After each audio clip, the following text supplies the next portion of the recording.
Ini adalah prinsip pertama ya. Kenapa orang itu banyak gagal ya? Kenapa gue bilang 95% itu gagal?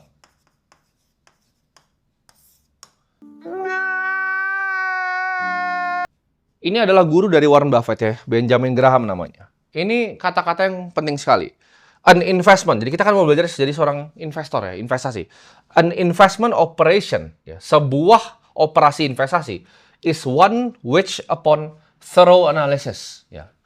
Analisa secara menyeluruh, promises safety of principle and adequate return. Oke. Jadi ada beberapa konsep di sini. Sebuah operasi investasi ya, itu adalah satu operasi di mana dilakukan analisa secara menyeluruh ya.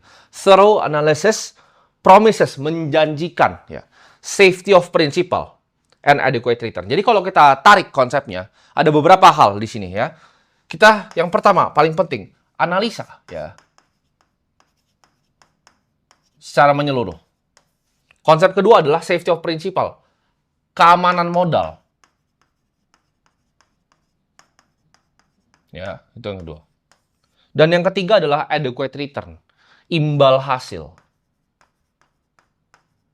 Nah, jadi ini kalau nggak di checklist 3 ini namanya bukan aktivitas investasi ya, bukan aktivitas investasi. Oke. Jadi ketika misalnya lu ditawarin teman lo, ini ada bisnisnya, misalnya zaman COVID ya. Zaman COVID ini ada bisnis Alkes nih, lu taruh 20 juta, terus setiap bulan lu dapat 2 juta. Terus lu tanya ke dia, dari mana? Oh ini proyek teman-teman. Itu nomor 1 udah dicoret tuh, itu nggak ada analisanya ya. Terus apa yang menjamin 20 juta gue itu bisa balik lagi? Ya. Keamanan modalnya ada nggak? Nggak ada. Ya.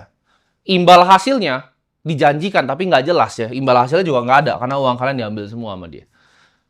Jadi ketika sebuah investasi itu tidak memenuhi kriteria ini, itu tidak bisa jadi sebuah bahan untuk kalian berinvestasi.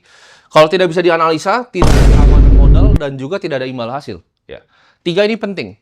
Ketika kalian nggak bisa melakukan event 3-3-nya, kalian lupakan, berarti itu bukanlah operasi investasi.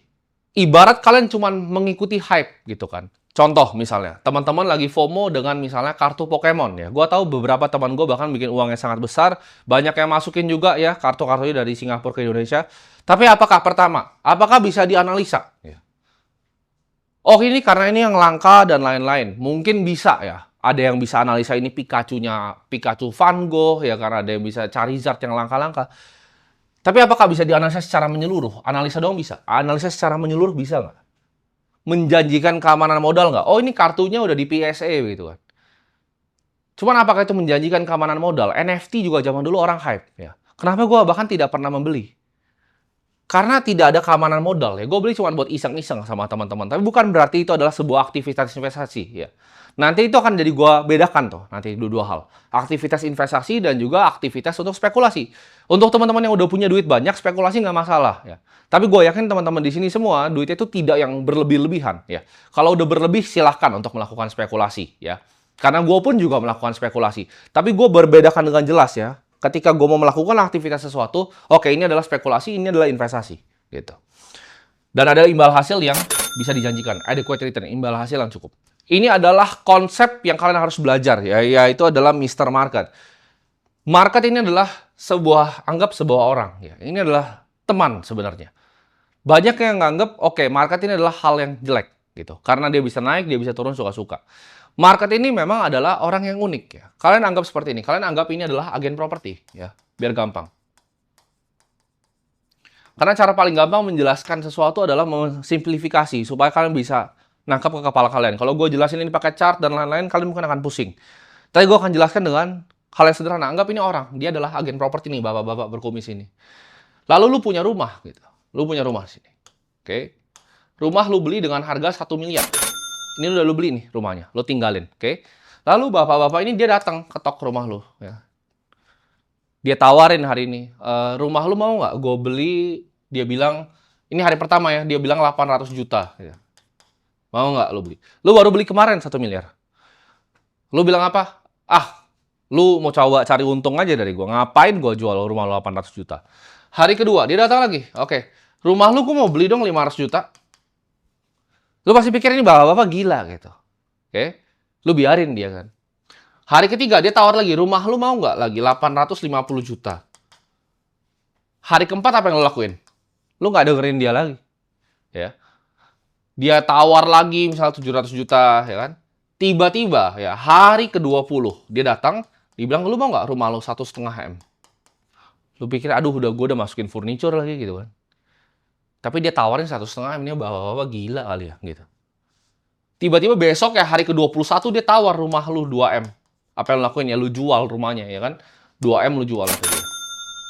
Ke agen properti gila ini. Jadi market itu seperti itu. Kalau kalian perhatikan ya, kita anggap seperti ini. Market itu kadang begini kan ya. Dia turun ya kan? Kan di sini. Kayak orang gila setiap hari. Ya. Jadi ini adalah sesuatu yang perlu kita lihat. Kita harus anggap emosinya dia. Ini kan emosinya dia nih. Ini orang emosian nih. Sebagai partner kita harus anggap agen properti ini adalah partner kita. Ketika dia bilang, oh ini mau nggak gua tawarin lu barang, misalnya ini murah nih, ini 4.900 gitu kan. Nah, menarik nggak barangnya di 4.900? Terus sekarang dia bilang lagi nih, ini 5.900 nih, ya kan. Ini di sini 8.000 nih, ya. Nanti suatu saat dia bilang lagi nih, oh ini 10.000 nih, gitu kan. Nah, jadi lu harus bisa manfaatkan ketika dia tawarnya, oh mau nggak lu mau 550 juta, lu beli gitu rumah sini, ya kan? Dia naikin lagi tiba-tiba segini, ya lu jual, kasih ke dia. Ya. Ini adalah konsep ya, tapi orang banyak yang nggak ngerti ya. Market itu bukan sesuatu yang kita harus, oh kenapa marketnya jelek, kenapa begini, kenapa begitu. Enggak, ini adalah partner kita gitu. Ini adalah konsep yang paling penting ya, yang gue pelajari ketika gue umur 15 tahun, yaitu margin of safety. Ini penting sekali. Oke? Sebuah investasi itu bisa dianalisa dengan yang namanya nilai intrinsik ya. Jadi ada dua nilai. Nilai market dengan nilai intrinsik ya. Inilah nilai market nih. Ini nilai market ya. Nah, ini nilai bapak-bapak gila tadi. Bapak-bapak gila tadi tuh kadang dia bisa kasih diskon terlalu jauh ya. Lalu dia akan ntar balik ke nilai intrinsiknya gitu. Gue kasih contoh. Ketika misalnya perusahaan itu punya nilai intrinsic value ya. Sebuah perusahaan itu kan kalian bisa analisa ya, dan model valuasinya itu ada banyak. Kalian bisa lihat arus kas masa depannya untuk mengetahui harga perusahaan itu berapa. Let's say kita ngomong sederhana aja. Misalnya nilai intrinsiknya itu adalah 10.000 gitu dari sebuah perusahaan. Lalu ditawarin di sini. Ini perusahaannya harganya 4.000 nih sekarang, ya. Ini harganya 10.000. Di sini ada diskon, ya. Ada diskon sebesar 6.000 nih. Ada diskon 6.000, ya. Ini adalah diskon di mana kalian bisa beli, kalian bisa masuk. Gitu.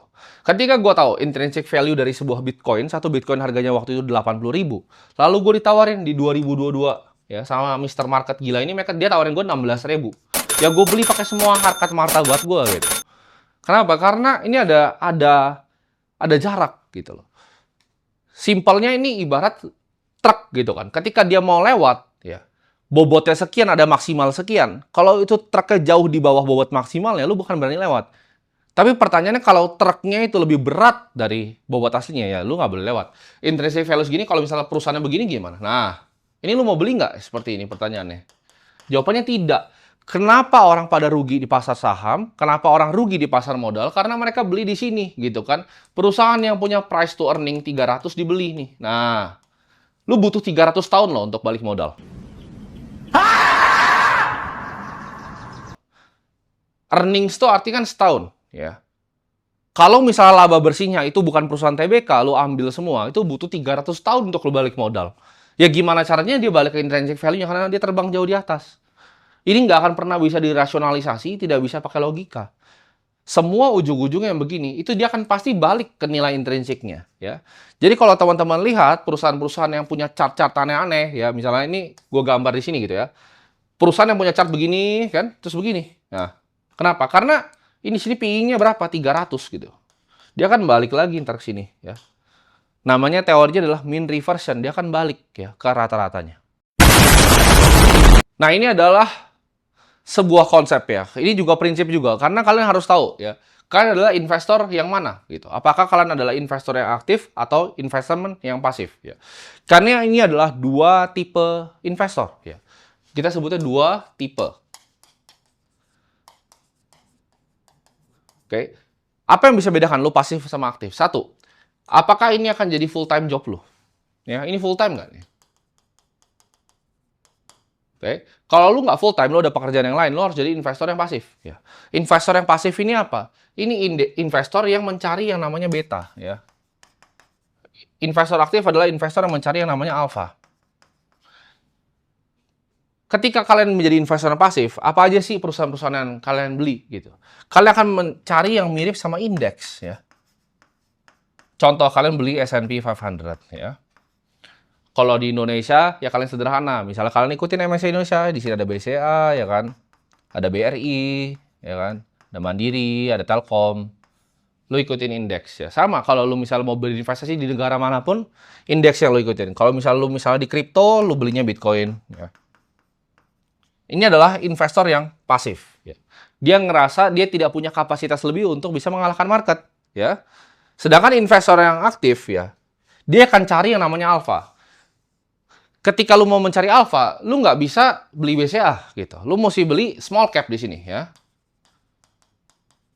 Sama kalau misalnya lu di luar negeri, kalau ini mungkin dia kalau saham luar negeri belinya Nvidia kalau cuma saham ya kan. Kalau pasif. Sedangkan kalau aktif, dia akan cari yang lebih aneh gitu. Dia akan cari yang lebih kecil-kecil yang potensi imbal hasil lebih tinggi tapi potensi kerugiannya juga besar. Nah, ini butuh skill nih untuk menjadi investor yang ibaratnya aktif. Kalian harus punya kesadaran diri. Lu harus punya humility di sini ya. Penting ini. Untuk tahu lu yang mana, lu yang pasif kah apa lu yang aktif. Karena yang pasif ini kadang bisa selalu mengalahkan yang aktif. Ya. Aktif ini memang bisa mendapat imbal hasil yang lebih tinggi, tapi resikonya juga lebih besar ya. Ini contoh saham-saham small cap. Di kripto kalau misalnya di sini belinya Bitcoin, di sini mungkin cari yang lain, mungkin belinya Solana ya kan. Mungkin cari TON, ya mungkin cari BNB atau cari yang lain.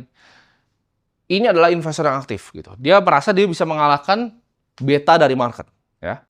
A few moments later, a few inches later, 2 hours later, 1 eternity later.